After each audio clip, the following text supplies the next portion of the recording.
बिहार विधानसभा में विरोधी दल के नेता विजय कुमार सिन्हा मंगलवार के दिन बगहा पहुंचे। इस दौरान भाजपा कार्यालय में प्रेस को संबोधित करते हुए बताया कि नागपंचमी के दिन बगहा में उत्पन्न हुए विवाद के लिए प्रशासन जिम्मेदार है। उन्होंने बगहा प्रशासन पर आरोप लगाया कि अगर प्रशासन चाहता तो यह घटना घटित नहीं होती। यह घटना प्रशासन की विफलता है। वहीं उन्होंने कहा कि 2500 लोगों को अभियुक्त बनाना यह दर्शाता है कि बगहा प्रशासन चुपचाप हाथ पर हाथ धरे बैठा रहा और चंद दोषी लोग पूरे माहौल को खराब कर गए। उन्होंने कहा कि समाज में 5% लोग ही उग्रवादी व अपराधी मानसिकता के होते हैं। अगर प्रशासन चाहता तो उन 5% लोगों पर कार्रवाई कर मामले पर काबू किया जा सकता था, लेकिन प्रशासन ने ऐसा नहीं किया। बिहार सरकार की एक खास तबके के लोगों को डराने के लिए इस घटना को अंजाम दिया गया है। उन्होंने कहा कि हसनापुर में बैठे लोग अगर चाहते तो ऐसी घटना को रोका जा सकता था। उन्होंने इस घटना का सीबीआई और हाईकोर्ट के जज से उच्च स्तरीय जांच करने की मांग की है। साथ ही शांति समिति की बैठक में उपस्थित अधिकारियों पर कार्रवाई करते हुए उन्हें बर्खास्त करने की मांग की है। उन्होंने प्रशासन को भी चेतावनी देते हुए कहा कि जिले के डीएम व एसपी अगर बदले की भावना से कार्य करते हैं तो सत्ता बदलती रहती है और सत्ता बदलने के बाद उनकी खामियां भुगतनी पड़ेंगी। भाजपा आरएसएस के लोगों को चिन्हित कर सत्ता में बैठे आरजेडी व जेडीयू के लोग अभियुक्त बनवा रहे हैं। सत्ता व विपक्ष दोनों के लिए प्रशासन समान रूप से कार्य करे। वहीं उन्होंने बगल में उत्तर प्रदेश में बीजेपी की सरकार होने पर बताया कि वहां पर तुष्टीकरण की राजनीति नहीं की जाती है। वहां सभी धर्म के लोग एक साथ मिलकर बैठकर कार्य करते हैं। उन्होंने कहा कि वहां पर दोषी व्यक्तियों को यूपी की सरकार बड़ी कार्रवाई कर रही है। उन्होंने कहा कि बिहार सरकार के निर्देश पर बगहा प्रशासन द्वारा जहां 95 मुस्लिम समुदाय के लोगों पर प्राथमिक दर्ज की गई है, वहीं 400 हिंदू समुदाय के लोगों पर अभी बनाया गया है। क्या इतने लोग पत्थर चला रहे थे? साथ ही उन्होंने कहा कि पत्रकारों को भी धमकी दी जा रही थी। कई पत्रकारों ने उन्हें फोन कर बताया कि उन्हें भी धमकाया जा रहा है। अगर आप सच दिखाएंगे तो आपको भी मामले में फंसा दिया जाएगा। उन्होंने ऐसी घटना को घोषित आपातकालीन बताया। उन्होंने नीतीश कुमार के प्रधानमंत्री बनने के सवाल पर कहा कि वो पलटू राम हैं, कब अपनी बात से पलट जाएंगे ये कोई नहीं जानता। विजय कुमार सिन्हा, नेता प्रतिपक्ष, बिहार की बाइट। श्री भूपेंद्र नाथ तिवारी जी, राज्यसभा के सांसद सतीश दुबे जी, विधायक राम सिंह जी, पूर्व विधायक गणेश सिंह जी, पूर्व विधायक गजेंद्र मिश्रा जी, पूर्व जिलाध्यक्ष और राय जी, जिलाध्यक्ष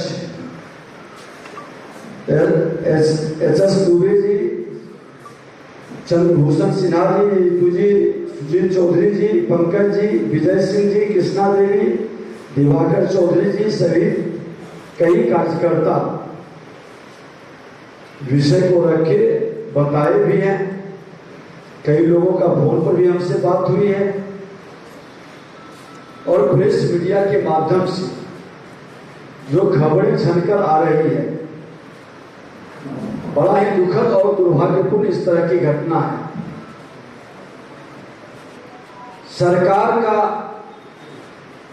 रवैया कहीं न कहीं तुष्टीकरण का, जिसके कारण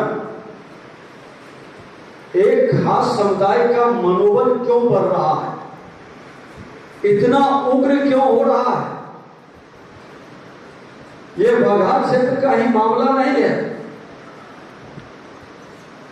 आज बिहार शरीफ के अंदर जो मुख्यमंत्री का गृह जिला है, सासाराम के अंदर और उस कई जिले के अंदर जितना सीमावर्ती जिला है, बाहर से आए घुसपैठियों के द्वारा जो उसका हिडन मिशन और एजेंडा था, अघोषित मिनी पाकिस्तान बनाने का, उस एजेंडा को ये महागठबंधन की सरकार में खुलकर जमीन पर उतारने के लिए, सनातन के संतानों को भयभीत करने के लिए, हिंदुओं के पर्व त्योहार पर टारगेट करके हमला क्यों कर रहा है। सरकार को जवाब जवाब देनी चाहिए। मैंने ये विषय सदन के अंदर भी रखा था कि आखिर ये क्या हो गया है बिहार के अंदर। पत्थरबाजी, कश्मीर में पाकिस्तानी एजेंटों के द्वारा जो पत्थरबाजी चलाया जाता था, देश के प्रधानमंत्री नरेंद्र मोदी जी ने आज वह पत्थरबाजी बंद करवा दिया। और वह पत्थरबाज बिहार में कैसे आ गया? बिहार के अंदर पीएफआई फर्जी मदरसे के अंदर आतंकवादियों के पनाहगार के रूप में जो माननीय न्यायालय के द्वारा उस विषय पर संज्ञान लिया गया, आज उसका नतीजा दिखाई पड़ रहा है। हमने उस समय भी मांग किया था कि इसका उच्च स्तरीय जांच हो, सीबीआई से जांच हो या हाई कोर्ट के सिटिंग जज से जांच हो। प्रशासन में बैठा हुआ एक वरिष्ठ पदाधिकारी के द्वारा इन तमाम लोगों के संरक्षण की शिकायत मिलती है, कार्रवाई के लिए थाना तक फोन आता है और हिंदुओं को टारगेट किया जाता है। अब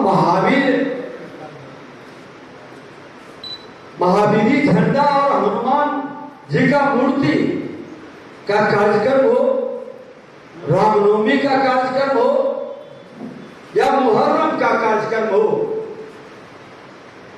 आखिर इस तरह का वातावरण क्यों बन रहा है? और खास करके जब से ये महागठबंधन की सरकार बनी है, इतना मनोबल कैसे बढ़ा, इतना स्वभाव उग्र कैसे हुआ? बिहार आतंकवादियों का, उग्रवादियों का, अपराधियों का पनाहगार के रूप में सबसे सुरक्षित क्षेत्र कैसे बन रहा है? कानून का राज स्थापित करने वाले मुख्यमंत्री जी भ्रष्टाचार पर जीरो टॉलरेंस की नारा लगाने वाले आज मौन क्यों है? में जो माहौल बिगड़ा उसके लिए जिम्मेवार किसको मानते हैं? ये पूरी तरह से प्रशासन की विफलता है और प्रशासन में बैठा लोग का निकम्बापनी के कारण ये घटना घटित हुआ है। किसी जाति, धर्म, क्षेत्र, भाषा के लोग अच्छी संख्या में शांति के साथ जीना चाहता है। कुछ उग्रवादी मानसिकता के लोग, अपराधी प्रवृत्ति के लोग इस घटना को अंजाम दिया है। ईमानदारी से कार्रवाई होती तो आगे के लिए भी इस तरह की घटना से लोग भयभीत होता। ये बताता है कि आज 2500 से ज्यादा लोगों को आप अभियुक्त बना रहे हैं। अरे सच्चाई तो ये है कि समाज में 5% लोग इस मानसिकता के होते हैं, लेकिन आपकी नीयत साफ नहीं है। उस 5% लोगों के ऊपर कार्रवाई आप ईमानदारी से करते तो भविष्य में भी इस तरह की घटना नहीं घटित होता। आपको तुष्टीकरण की राजनीति करनी है, एक खास वर्ग को डराना है, वोट की राजनीति के लिए बिहार के अंदर महाभारत कराना है। और इस मानसिकता से हस्तिनापुर के गुलामों ने न्याय करने की बजाय एक पक्षीय कार्रवाई कर रही है।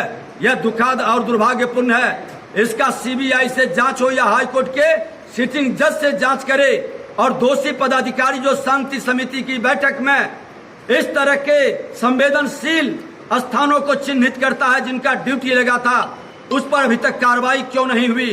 क्यों नहीं उसे बर्खास्त किया गया?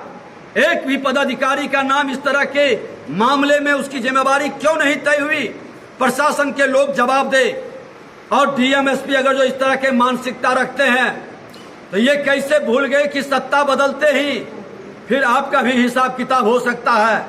ईमानदारी से काम करने वाले पदाधिकारी का सभी सम्मान करते हैं, लेकिन भ्रष्ट मानसिकता रखने वाले लोग पक्ष से नहीं जाएंगे। लोगों को भयभीत कर रहे हैं। भारतीय जनता पार्टी और आरएसएस के लोगों को चिन्हित करके राजद और जदयू के लोग नाम थाने में लिखवा करके अभियुक्त बनवा रहे हैं। ये दुखद दुर्भाग्यपूर्ण है। इससे हम लोग डरने वाले नहीं हैं। सत्ता की विदाई आपकी तय है। आपका भय इससे साफ झलक रहा है।